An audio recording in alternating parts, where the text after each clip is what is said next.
93% of people don't know PoE switches can also be powered by solar panels. Today I'll share a field-tested example and guide you through selecting the right solar panels for this solution. In a general surveillance setup, a standard 4 megapixel camera is rated at 12 watts, but its actual power consumption is only around 5 watts. Secondly, the core of a solar power system is balancing power generation and power consumption. Solar panels generate electricity effectively for roughly 6 hours each day. During the remaining 18 hours, or during extended periods of overcast or rainy weather, the system must depend entirely on stored battery energy. We calculate the device demand for N units at a single site in 3 steps. Step 1. Calculate the total power consumption. Assume that a single location is connected to N devices, such as cameras or bridges, and assume that the power consumption of each device is 5 watts.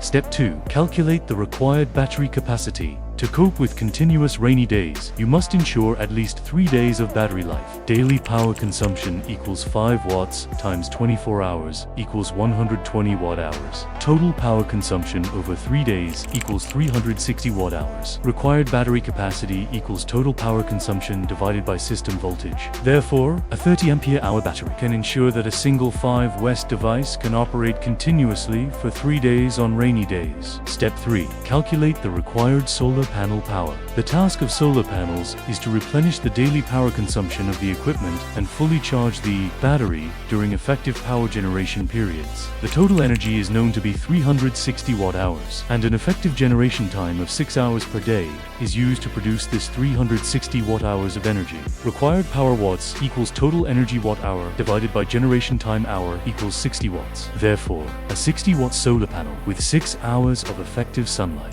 can fully charge a 30 ampere hour battery. For instance, imagine a shrimp farm complex with dozens of pond sites. Each zone must be powered by solar energy for 3 cameras and 1 bridge, amounting to 4 devices per zone. The required battery capacity is 30 ampere hour times 4, 120 ampere hour, and the necessary solar panel rating is 60 watts times 4 equals 240 watts. Therefore, monitoring at each pond inlet must use at least 240 watt solar panels and 120 ampere hour batteries. Moreover, GENATA's solar-powered PoE switch can be fed by 2 separate solar panels simultaneously, providing dual redundant power input. If you haven't yet deployed a solar-powered PoE switch, consider bookmarking this information so you won't have to hunt for a solution when the need arises.